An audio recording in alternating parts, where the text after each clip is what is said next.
अस्सलामुअलैकुम। Welcome dear students. आपका खैर मकदम है आज के इस सेशन में। और आज का जो टॉपिक है वो सर्कल है, एक्सरसाइज 10.2 और क्वेश्चन नंबर 7।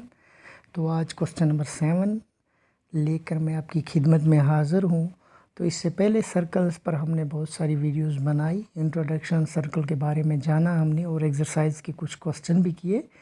तो आज चलते हैं क्वेश्चन नंबर 7 पे, तो मेरे साथ बने रहिए। तो डियर स्टूडेंट्स, क्वेश्चन नंबर 7 जो है ये है, two concentric circles are of radius 5 centimetre and 3 centimetre. Find the length of the chord of the larger circle which touch the smaller circle. तो ये है सवाल, हमने कॉर्ड की लेंथ यहाँ मालूम करनी है। तो आप यहाँ जो फिगर है सर्कल कॉन्सेंट्रिक सर्कल्स की, या आप देख सकते हैं, कॉन्सेंट्रिक सर्कल्स कहते हैं उन सर्कल्स को जिनका कॉमन सेंटर हो। ठीक है ना, यहाँ दो सर्कल हैं तो इनका कॉमन सेंटर है, तो इसलिए इन्हें कॉन्सेंट्रिक सर्कल्स कहा गया है। अब एक सर्कल छोटा है, इसका रेडियस 3 सेंटीमीटर है, और दूसरा सर्कल जो है वो बड़ा है और उसका रेडियस जो है वो 5 सेंटीमीटर है। तो अब यहाँ हमें क्या चीज़ दी हुई है, हमें यहाँ दिया हुआ है एक कॉर्ड दिया हुआ है और रेडियस दोनों सेंटर्स का दिया हुआ है। ठीक है, चलो छोटे सर्कल को मैं C1 मान लेता हूँ और बड़े सर्कल को C2 मान लेता हूँ। ठीक है, अब क्या है, यहाँ जो ये कॉर्ड है आप देख रहे हैं, फिगर को गौर से देखिए। यहाँ कॉर्ड जो है AB है, ये बड़े सर्कल का कॉर्ड है ना, मगर ये छोटे सर्कल को एक जगह पे यानी P पे काटता है ना। ठीक है, तो ये पॉइंट हमारे लिए बहुत ही इम्पॉर्टेंट है कि बड़े सर्कल का कॉर्ड जो है ये छोटे सर्कल को P पे टच कर रहा है।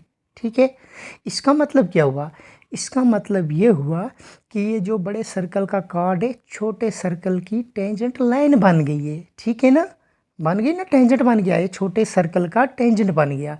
बड़े सर्कल का chord AB is tangent of smaller circle. ठीक है ना, अब क्या है, हम क्या करेंगे, सोल्यूशन जो हमारा है, क्योंकि हमें लेंथ ऑफ AB यानी कॉर्ड की लेंथ मालूम करनी है, तो हम कैसे करेंगे, हम OA OB और OP को ज्वाइन कर लेंगे। कर लिया आपने ज्वाइन, देखिए ज्वाइन कर लिया तो क्या हुआ, OA जो है ये हमारे लिए 5 सेंटीमीटर है, क्योंकि बड़े रेडियस की जो बड़े सर्कल का जो रेडियस है वो 5 सेंटीमीटर है, और OB जो है ये भी दूसरा रेडियस है इसी सर्कल का, तो ये भी 5 सेंटीमीटर है। सेंटर से जितने रेडियस भी हम ड्रा करेंगे वो सब के सब बराबर होंगे। ठीक है ना, तो अब OA और OB ये रेडियस हैं बड़े सर्कल के, और OP जो है ये छोटे रेडियस सर्कल का रेडियस है, ये 3 सेंटीमीटर है। और देखिए यहाँ क्या है, OP जो है ये क्या है, परपेंडिकुलर है ना, परपेंडिकुलर है इस कॉर्ड AB के। ठीक है, तो सॉल्यूशन पे चलते हैं, कनेक्टिंग OP OA और OB। तो चलो हमने इनको मिला लिया। OP जो है radius of smaller circle is equal to 3 centimetre, तो बिल्कुल दिख रहा है हमें, है ना, इस फिगर में बिल्कुल वैसा ही है। OA is equal to OB is equal to radius of larger circle is equal to 5 centimetre, तो ये भी है। OA और OB जो है बड़े सर्कल के रेडियस है और इसकी लेंथ 5 सेंटीमीटर है।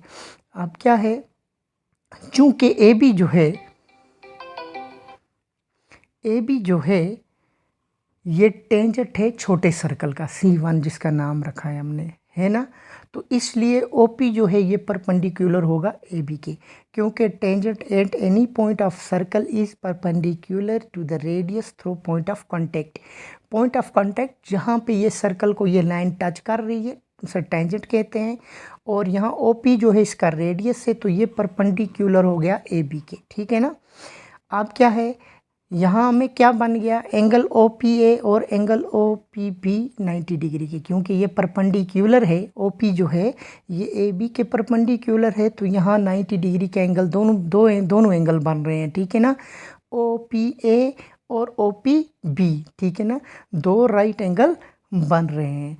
अब क्या है, हमें निकालना है जो AB की लेंथ निकालनी है, तो हम क्या करेंगे, इनमें से एक राइट ट्रायंगल जो है उसको ले लेंगे। यहाँ दो राइट ट्रायंगल्स बन गई, ठीक है ना, OAP और OBP, ठीक है ना।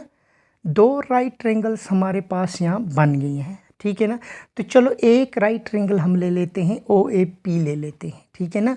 OAP जो है ये एक राइट ट्रायंगल है, इसको हम ले लेते हैं। इसमें इसका बड़ा वाला साइड जो है 5 सेंटीमीटर है और इसकी जो हाइट है वो 3 सेंटीमीटर है, ठीक है ना जी। तो पाइथागोरस थ्योरम लगा के हम तीसरा साइड इसका निकाल सकते हैं। तो पाइथागोरस थ्योरम जो है वो क्या है, हाइपोटेन्यूज का स्क्वायर जो है वो हाइट के स्क्वायर प्लस बेस के स्क्वायर के बराबर है। तो यहाँ जो है हमारे पास हाइपोटेन्यूज जो बड़ा वाला साइड होता है राइट ट्रायंगल का, उससे हम हाइपोटेन्यूज कहते हैं, ठीक है ना।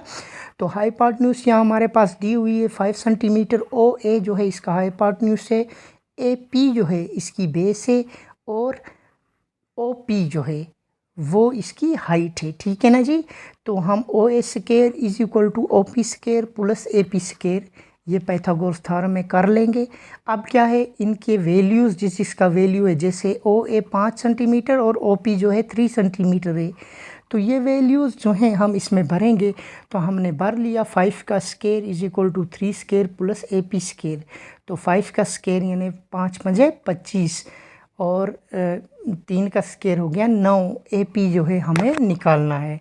तो यहाँ क्या है, 25 माइनस 9 करेंगे हम, 9 को हम उधर ले जाएंगे तो जो माइनस बनेगा। तो AP का स्क्वायर जो है हमारे पास 16 आया। अब स्क्वायर इससे हम हटाएंगे, AP से स्क्वायर हटाएंगे तो 16 पर रूट चढ़ेगा। तो अगर ये परफेक्ट स्क्वायर है, 4 का स्क्वायर 18 के बराबर आता है। तो AP हमारे पास आ गया 4 सेंटीमीटर। तो ये जो AP है हमारे पास 4 सेंटीमीटर आया। अब अगर हम दूसरी राइट ट्रायंगल का इसी तरीके से बेस निकालना चाहे तो आराम से निकाल सकते हैं। तो उधर जाने की ज़रूरत भी नहीं है हमें। अगर इसका AP निकल आया 4 सेंटीमीटर, तो क्योंकि OP जो है ये बाइसेक्टर है AB का, OP जो है ये बाइसेक्टर है AP का, तो इसका मतलब AP और BP जो है आपस में बराबर हैं। AP और BP जो है आपस में बराबर हैं। तो यहाँ हमारे पास जो है AB is equal to AP plus BP आएगा और ये बनेगा 4 और 4 कितने होते हैं जी, 8 सेंटीमीटर। तो AB जो है ये हमारे पास 8 सेंटीमीटर आएगी। कितने आएगी जी, AB की लेंथ 8 सेंटीमीटर। तो हम यहाँ कह सकते हैं कि AB जो है ये कार्ड है बड़े सर्कल का और इसकी लेंथ 8 सेंटीमीटर है, जो हमने पाइथागोरस थ्योरम लगाकर निकाली। बहुत आसान है। राइट ट्रायंगल में कोई भी साइड हमें निकालना हो तो हम पाइथागोरस थ्योरम का यूज़ करते हैं। तो उम्मीद है दोस्तों आपको ये मेरी वीडियो अच्छी लगी होगी। तो आप मेरी वीडियो को लाइक कीजिए, सब्सक्राइब कीजिए। इंशाल्लाह दूसरी वीडियो लेकर आपकी खिदमत में फिर हाज़िर होऊंगा। तब तक के लिए